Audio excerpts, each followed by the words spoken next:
Iya, teman-teman. Jadi abaikan suara-suara di belakang ya. Hari ini kita mau bahas tentang geothermal. Nah, alasan kenapa kita bahas geothermal karena akhir-akhir ini isu-isu geothermal tuh cukup sangat-sangat panas di wilayah NTT, teman-teman. Jadi karena pada tahun 2017 itu Kementerian Energi dan Sumber Daya Mineral secara resmi menetapkan Flores sebagai pulau panas bumi atau geothermal. Nah, cukup marak juga isu-isu terkait akan diadakannya penambangan di wilayah Flores ya. Ada beberapa wilayah tuh. Dan di daerah saya juga, di daerah Kampung Pajoreja, desa wisata Uloga, itu juga termasuk salah satu potensi yang bisa dilakukan penambangan uh, geotermal.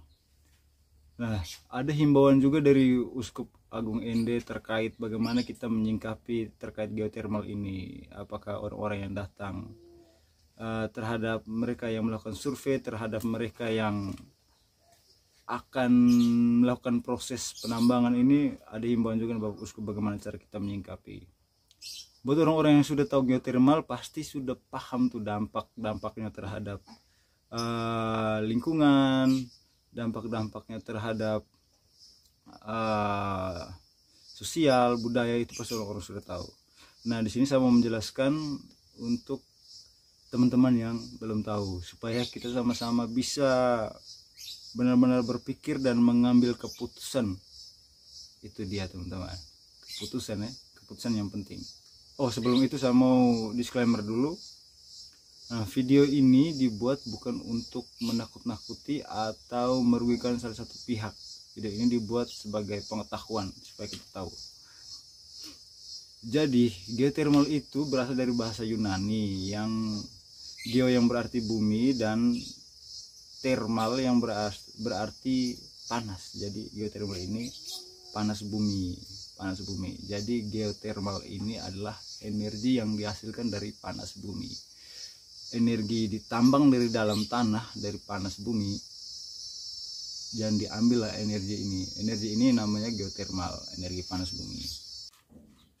Jadi energi geothermal itu memiliki dampak positif.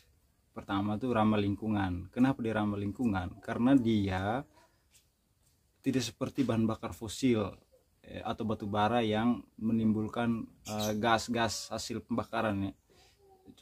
Contohnya asap knalpot apa segala macam, itu akhirnya mengakibatkan pencemaran lingkungan, terus mengurangi ketergantungan pada energi. Nah, dampak positif mengurangi ketergantungan pada energi ini maksudnya kepada energi fosil. Jadi energi fosil itu tuh dia tuh lama-kelamaan bisa habis. Nah, sementara energi geothermal ini tidak bisa habis karena dia di dalam panas bumi, yang kita mengambil dari panas bumi. Terus mengurangi jejak karbon. Mengurangi jejak karbon itu bahan-bahan hasil pembakaran.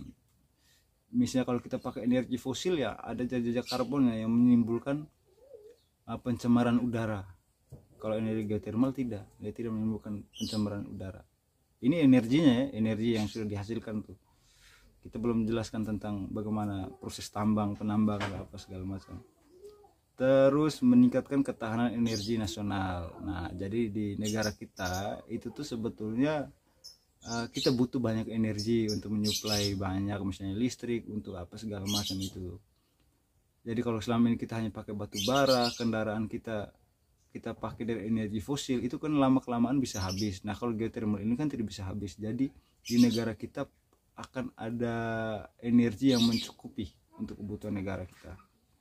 Nah, terus mendukung target perubahan iklim. Energi geothermal dapat membantu target perubahan iklim secara global. Sepertinya kita bisa mengatur iklim sesuai kehendak kita kalau kita pakai energi geothermal ini. Yang berikutnya tuh dampak positifnya mendorong pertumbuhan ekonomi lokal. Nah, pertumbuhan ekonomi lokal ini misalnya kalau misalnya ada terjadi proses penambangan di daerah, salah satu daerah, itu akhirnya ekonomi kita bisa lumayan naik karena banyak pendatang yang masuk, sehingga kita bisa mungkin buat warung-warung kecil, toko-toko kelontong, terus kita juga mungkin dipekerjakan di situ sehingga ekonomi kita bisa naik. Yang berikutnya lagi manfaat untuk pertanian dan peternakan. Energi ini bisa tuh untuk menghangatkan, misalnya untuk rumah-rumah kaca orang-orang yang untuk pertanian. Terus dengan peternakan bisa dipakai untuk pemanasan, misalnya kandang ayam dipakai untuk pemanasan. Terus untuk penetasan telur juga itu bisa dipakai. Itu dampak-dampak positif dari energi ini ya teman-teman. Nah sekarang kita bahas nih dampak-dampak negatifnya. Nah energi geotermal itu dia harus dipanen supaya dapat energi ini. Nah cara panennya itu jadi melakukan proses tambang dari dalam tanah, jadi harus dibor. Nah di bor ini itu kan akhirnya ada efek-efeknya, ada asap pembuangan apa segala macam itu. Ini saya menjelaskan nih. Jadi dampak negatifnya terhadap lingkungan tuh yang pertama melepaskan gas rumah kaca ke atmosfer. Ini dalam proses tambang kan ada cerobong asap yang mengeluarkan gas buangan dari dalam tanah, itu yang menyebabkan efek rumah kaca atau pencemaran lingkungan. Terus yang kedua mempengaruhi stabilitas tanah, karena dibor maka stabilitas tanah tuh jadi tidak bagus, dia bisa jadi keropos, bisa rawan longsor juga, mengurangi stabilitas tanah. Terus memicu gempa bumi. Nah kita tahu wilayah Flores ini termasuk rawan juga dengan gempa-gempa. Jadi kalau misalnya tiba-tiba terjadi pemboran di sini, kita yang sudah rawan gempa bisa jadi gempa lagi. Yang berikutnya lagi menghasilkan limbah B3, bahan beracun dan berbahaya. Jadi energinya itu menghasilkan bahan racun dan berbahaya lah. Itu bahan-bahannya tuh banyak, kalau kita menjelaskan satu-satu juga Din. Dan berikutnya lagi mengkontaminasi perairan. Mengkontaminasi perairan ini ya pencemaran lingkungan tuh kalau kena di air. Kita ini manusia kan rata-rata hidup kita butuh air. Nah kalau misalnya air sudah tercemar, itu bagaimana? Pertanian kita bisa hancur. Terus kita manusia juga bisa penyakit karena airnya yang kita minum tidak bersih. Itu dia dampaknya dari proses penambangan.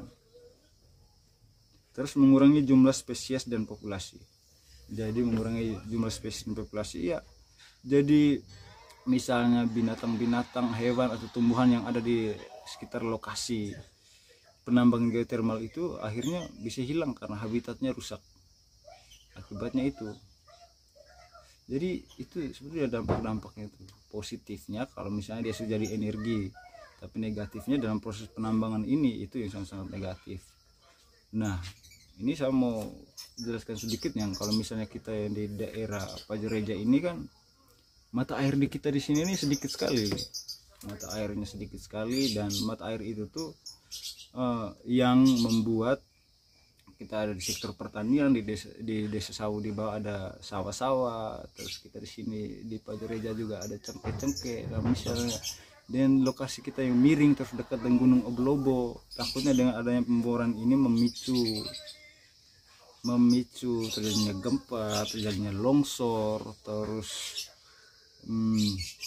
pencemaran lingkungan juga. Memang banyak dampak positif, tapi sepertinya kalau menurut saya pribadi di daerah kita belum, kayaknya tidak bisa dilakukan proses penambangan. Jadi tergantung sebetulnya bagaimana kita mau melihat, tapi kalau dari pandangan saya sepertinya tidak cocok. Walaupun kita punya potensi, tapi dampaknya itu mungkin akan lebih merusak tanaman-tanaman kita, cengkeh, pala. Terus nanti mereka-mereka yang di bagian bawah tuh sawah-sawahnya tuh tidak bisa berfungsi lagi karena mungkin saja limbah dibuang ke situ. Tapi semuanya tergantung bagaimana pihak-pihak itu bisa mengatur. Selanjutnya tuh saya kembalikan kepada teman-teman bagaimana menyingkapi tentang geotermal ini. Terima atau tidak nih?